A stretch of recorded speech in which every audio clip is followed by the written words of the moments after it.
Vous êtes chez Tartampion, salut à tous et voici Adara.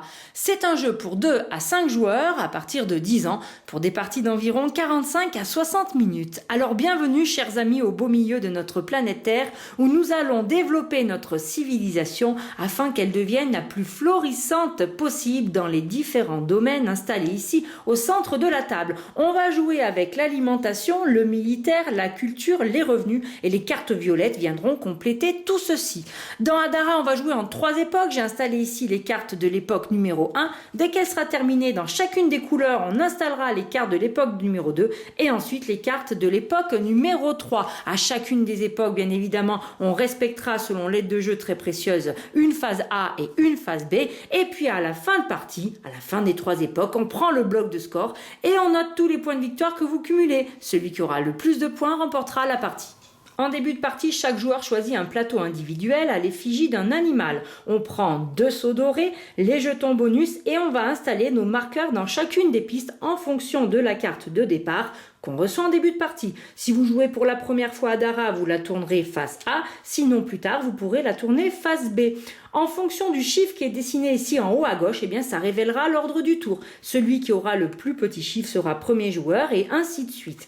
Vous allez donc, si vous possédez cette carte aussi, recevoir 8 sous en début de partie. Et regardez, moi j'ai déjà installé mes marqueurs, 3 pour les revenus, 2 pour le militaire, 1 pour la culture et 4 pour l'alimentation. C'est parti pour l'époque numéro 1. Chaque époque commence tout simplement avec une phase A. On détermine le premier joueur qui va positionner la roue et ensuite tout le monde en même temps va piocher 2 cartes face cachée. On va continuer ainsi jusqu'à ce que tout le monde ait pioché une fois dans chacune des 5 couleurs. Donc moi je suis le dragon. Si je veux commencer de piocher dans les cartes jaunes revenus, je tourne mon blason ici. Moi je vais piocher mes 2 cartes ici et pendant ce temps, les autres joueurs qui auront par exemple le scarabée, eh bien, piocheront dans le militaire ou celui qui aura le lion piochera 2 cartes dans l'alimentation. Chaque joueur va regarder, consulter ces 2 cartes. Il va en choisir une qui va reposer ici face visible et pour la deuxième, eh bien, il y a 2 possibilités. Soit il l'achète et il l'ajoute à sa civilisation, soit alors à ce moment-là, il va la revendre. C'est indiqué au dos de la carte et selon les époques, on aura plus ou moins d'argent. À l'époque numéro 1, si on vend une carte, ça nous rapporte 2 sous. À l'époque numéro 2, ça nous rapportera 3 sous. Et à l'époque numéro 3, ça nous rapportera 4 sous. Pour ajouter une carte à sa civilisation, il faut tout simplement payer le coût dessiné ici en bas à gauche. Donc ici, je vais payer 2 et ajouter la carte dans la bonne couleur. Vous voyez ici, toutes les couleurs sont représentées. Je vais gagner immédiatement ce qu'il y a dessiné en haut. Donc d'ailleurs, à un moment donné de la partie, si jamais on ne sait plus trop ce qu'on a compté ou pas, eh bien on peut tout simplement vérifier en regardant ses cartes ainsi que sa carte de départ et compter si on a bien avancé chacun de ces marqueurs au bon endroit. Donc ici, je monte de 1 en revenu. Alors attention, les autres cartes que je vais gagner dans la même couleur vont avoir à chaque fois une réduction de 1 par carte déjà installée. Donc ici, j'ai déjà une carte. Et bien, la prochaine carte que j'installerai dans les revenus me coûtera moins 1.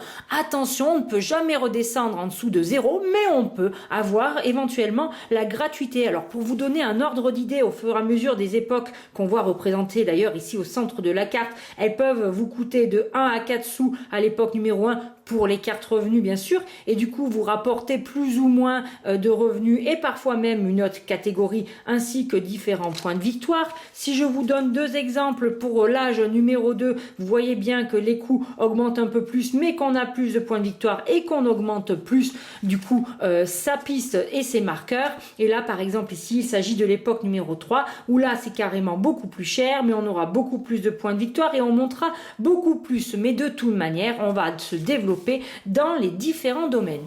Dès que tous les joueurs ont vendu ou acquis leur seconde carte, le premier joueur va tourner la roue d'un cran vers la pioche suivante. On répète l'opération, piocher 2 cartes, on en choisit une que l'on place à l'extérieur du plateau de jeu, bien évidemment dans la même couleur, et la seconde carte, eh bien soit on la vend, soit on la construit. On va faire ceci jusqu'à ce que toutes les pioches soient totalement vidées. Ensuite, on passe tout simplement à l'étape de revenu. Alors pour ceci, eh bien vous regardez où est votre marqueur. joueurs, moi je suis sur 4, donc je vais recevoir 4 sous. Et puis si on suit tout simplement notre petite tête de jeu, on remarque que les couleurs correspondent, on nous marque prendre une colonie, et là, eh bien, c'est la piste militaire qui va nous aider. Alors qu'est-ce que c'est les colonies? Eh bien, elles sont triées ici par valeur en début de partie. Attention, dans la partie, chaque joueur ne pourra posséder au maximum qu'une colonie de chaque type. Dès que votre piste de militaire a atteint le niveau recommandé, donc on a 3, 9, 15, 21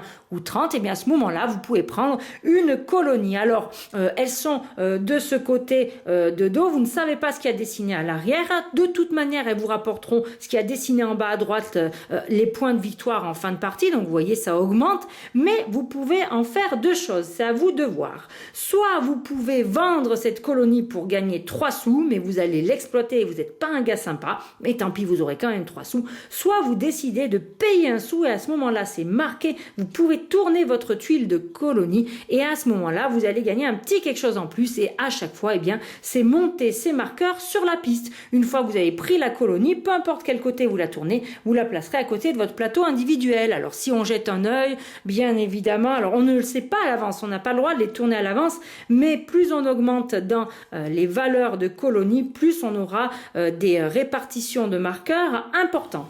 Après la colonisation, place à la culture. On regarde à combien vous en êtes au niveau du marqueur bleu qui représente si vous pouvez faire des sculptures ou non. Alors attention, dans les marqueurs, dès que vous dépassez 10, vous pouvez ajouter un jeton ici qui dit que vous avez plus de 10 points. En l'occurrence ici, j'ai 18 points avec ce jeton-là. Et si jamais je rajoute un deuxième jeton, ce qui est probable dans le jeu, eh bien j'aurai ici 28 points. Donc moi, pour l'instant, je n'ai que 8 points. Je regarde si je peux faire une des 4 sculptures ici sur mon plateau individuel. Eh bien oui, puisque la plus petite a besoin de 6 points. Elle me rapportera en fin de partie 4 points de victoire, mais tout de suite, je vais pouvoir gagner quelque chose.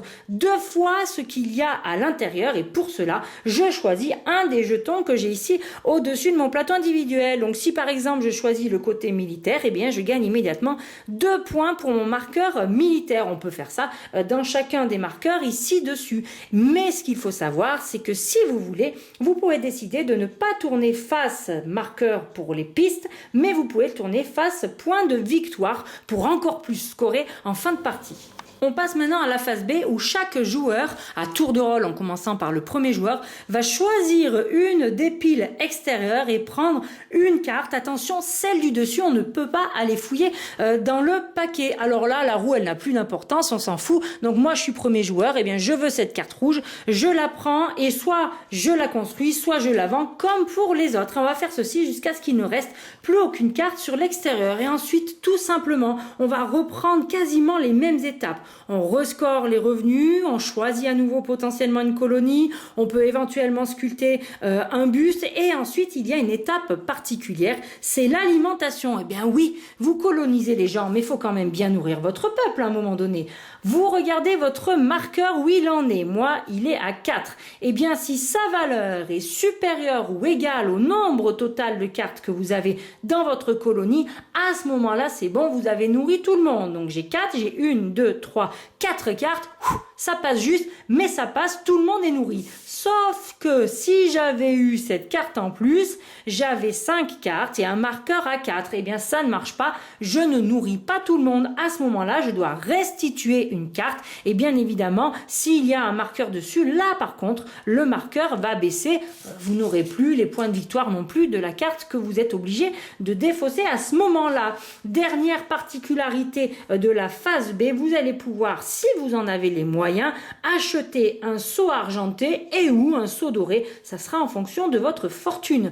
Vous avez ici les tarifs âge par âge, enfin je veux dire époque par époque, mais surtout à quoi ils servent. Eh bien, si vous achetez un jeton doré en payant le prix correspondant, vous le posez ici sur votre plateau individuel, et en fin de partie, vous aurez 7 points de victoire pour chaque série de cartes en ayant une couleur de chacune des couleurs du plateau individuel. Donc imaginez si vous faites plusieurs séries, que vous avez réussi à acheter plusieurs seaux, ça peut vite scorer. Et ici, vous pouvez acheter un seau argenté. Alors à ce moment-là, vous prenez là aussi un de vos jetons bonus qui est disponible encore, hein, et vous allez l'installer dans votre marqueur de saut argenté. À la fin de la partie, vous prendrez votre score de la couleur du jeton bonus et vous diviserez par 2. Ça vous fera un certain nombre de points de victoire. Alors vous voyez un petit peu tout ce que vous allez pouvoir compter. Dès qu'une époque est terminée, on recharge toutes les pioches ici au centre comme en début de partie en fonction du nombre de joueurs et on reprend la phase A et ensuite la phase B. Dès que la troisième époque est terminée, la partie est complètement finie. Et bien vous n'avez plus qu'à compter vos points de victoire. On prend le bloc de score et vous comptez vos points dessinés sur vos colonies, vos points sur les sculptures éventuellement à l'intérieur si vous avez mis côté points de victoire. Ensuite vous regardez vos sauts argentés, vous prenez la valeur et vous divisez par 2 comme j'expliquais. Vous regardez vos séries de cartes pour compter les sauts dorés. Vous regardez les points de victoire en bas de toutes vos cartes, vous totalisez. Et puis si vous reste un petit peu d'argent, eh bien vous avez un point de victoire par tranche de 5 sous. Vous faites le total et celui qui a le plus de points de victoire remporte la partie. C'est aussi simple que ça pour Adara. Alors je pense que je vous ferai une vidéo pour bien vous présenter toutes les cartes du jeu. Je le mettrai en lien juste ici. Bref, c'est un jeu très sympathique que je vous recommande. Je vous remercie d'avoir suivi Tartampion et je vous dis à très bientôt et surtout n'oubliez pas, amusez-vous bien.